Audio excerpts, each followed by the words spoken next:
Here's an example of when and how to use a data store to make your make scenario much easier and more streamlined, to save on operations and to also save on mapping data excessively in the scenario. So here I've got a scenario where I'm pulling data from Clio. Now, Clio is a legal management software, and it's one of those enterprise apps that is just terribly built. It's a horrible platform for data structure. It's got a horrible API. It's just very messy.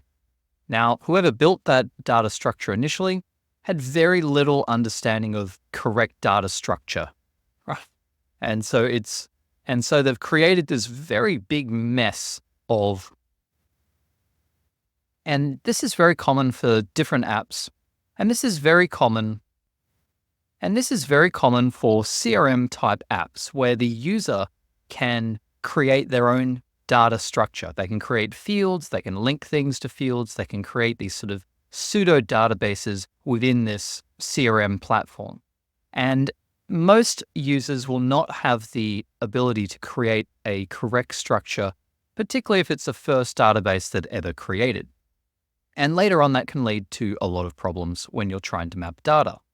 So here we've got a data structure where we've got a matter. That matter has a client associated to it. And we can see the client here. And the matter also has other types of contacts associated to it. Now, those other types of contacts are stored as relationships, but a relationship is not always a contact in this data structure. It could be an address, it could be a company, it could be a document, could be any type of thing related to this matter. So you can already see here some complication in the data structure.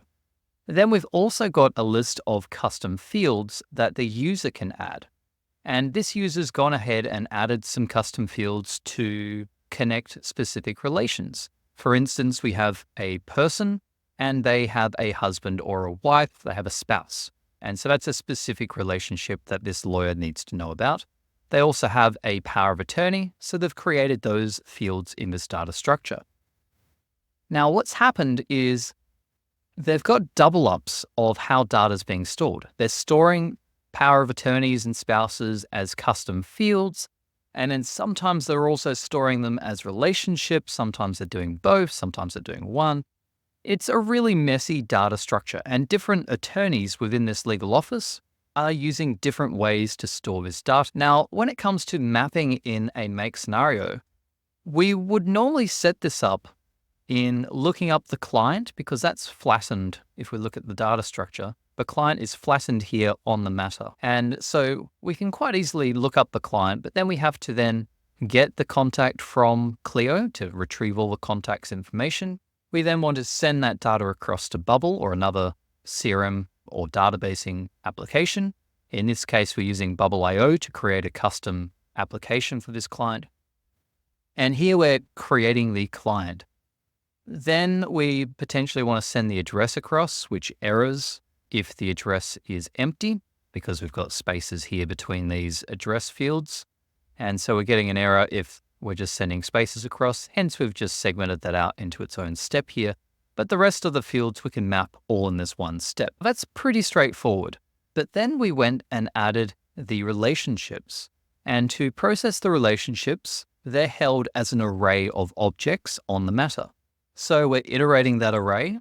Then we have to use a custom API call to get that relationship. And we have to do that because the contact ID is not given with the relationship data on the matter. So we have to fetch the relationship to then retrieve the contact. Now, it may not always be a contact that is retrieved from this relation. So in that case, we just ignore if it's a company or a document, right? We're trying to fetch a contact here. And if it fails to fetch the contact, well, we know that that is not a valid contact ID and we just ignore it. Then we send the information over to Bubble, and we're doing the same mapping here as we're doing up the top, but because the data is stored in a different area, we have to do the same mapping again. We have to add all the fields again. We have to map everything again. It's a whole lot of work to get this data in. Then down here, we've got the third way that the data is stored on the matter. and that's in a custom field. So here we've got a custom field where we've got the power of attorney or the spouse, and now we would have to then fetch the contact for that custom field using a filter to the right custom field. And once we've got the right custom field, we would then fetch the contact in Clio and then do these same steps over again. Now you can already see that this is kind of redundant. We're doing these same 5 steps in 3 different places in this scenario. Now the simplest way to set this up is to leverage a data store. And a data store allows us to temporarily store information. And the only information we need to store is the contact ID and the type of contact. And so we can store that for the applicant, for the contact that is stored on the matter level. We can store those IDs for each of the relationships that are linked to this matter.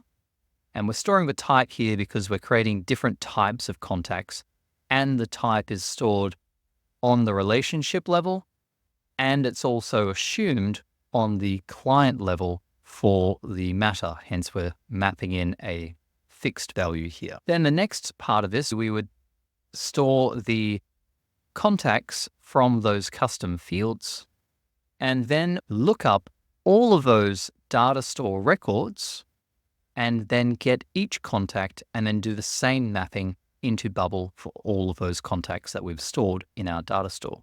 Now, once we've finished that, we can then clear the data store of its values, and then it's ready to run for the next instance of this. One important thing to note, because we're using a webhook to trigger this, is we need to make sure that we're triggering sequentially.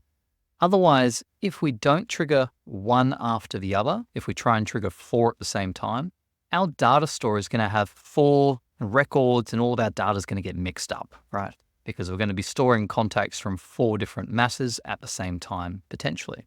So by turning on this sequencing so that it processes one after the other and it only processes one data at a time, then we can ensure that our data store only contains the contacts that are relevant to this matter. Now, I would also put just a step at the very beginning of this workflow here to clear out our contact database.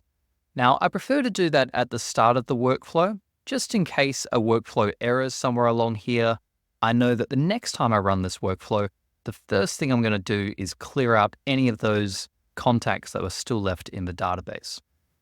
If I put that as the last step in the workflow here, and my workflow errors maybe after the 4th or 5th contact that I've created in Bubble, and I've still got all those contacts in the data store, the scenario could error, and then it won't clear those contacts out of the data store because that last step wouldn't run. So it's much better to have that as the first step here. And that way you can always ensure that you're getting the right data into your steps in the scenario. Okay, so that is pretty much how to optimize your scenarios using the data store method. Essentially, we're storing IDs and then we're waiting to process that list of IDs with a search of that data store and then processing them. Here's my finished scenario. Now, one other thing that we need to make sure that we get right is the sequence of these routes that we're taking. And to make sure we've got that correct, we just click the auto align, which will align these routes into the order that they're going to run in the scenario.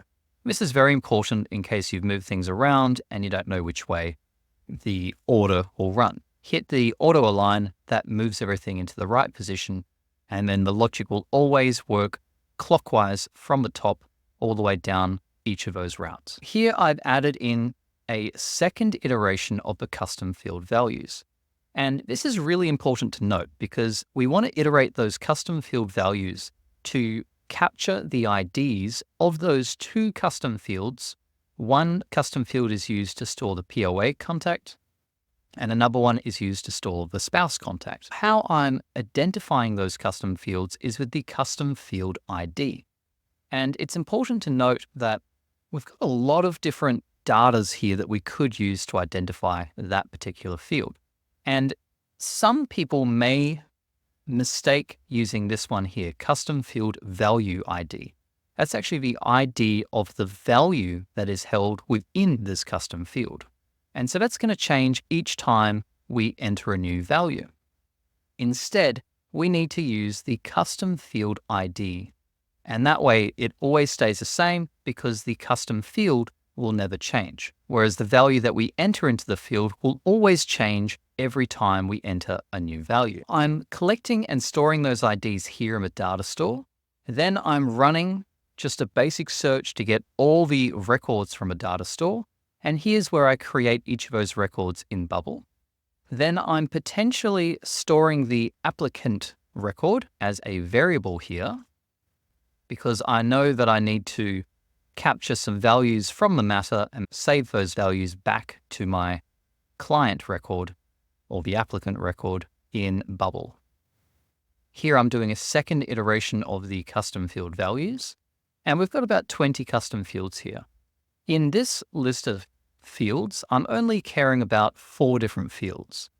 Now, 2 of these fields, the date of birth and the SSO field, social security number, I need to map to the client, and 2 of the fields I need to map to the matter. And so I'm just storing those IDs as variables, and that's why I'm storing an ID here conditionally after I create the client in the system. Up here I'm creating the matter, and then storing the matter ID, which I'm then fetching later on in this route here. Now, the data structure is very messy in this Clio database. They've got client data sitting on the matter. They've got matter data sitting on the matter. They've got client data sitting within relationships within custom fields. They've got metadata there. It's all over the place. And so I'm having to do a lot of extra work to just shuffle this information into the right fields and layouts for my Bubble database. Now, the Bubble database structure that I've created is correct for this use case. However, how Clio has structured their database doesn't make any sense to me and how I want to structure my Bubble database. So that's why I'm having to do all this sort of hoop jumping to make sure that the data matches from Clio to Bubble.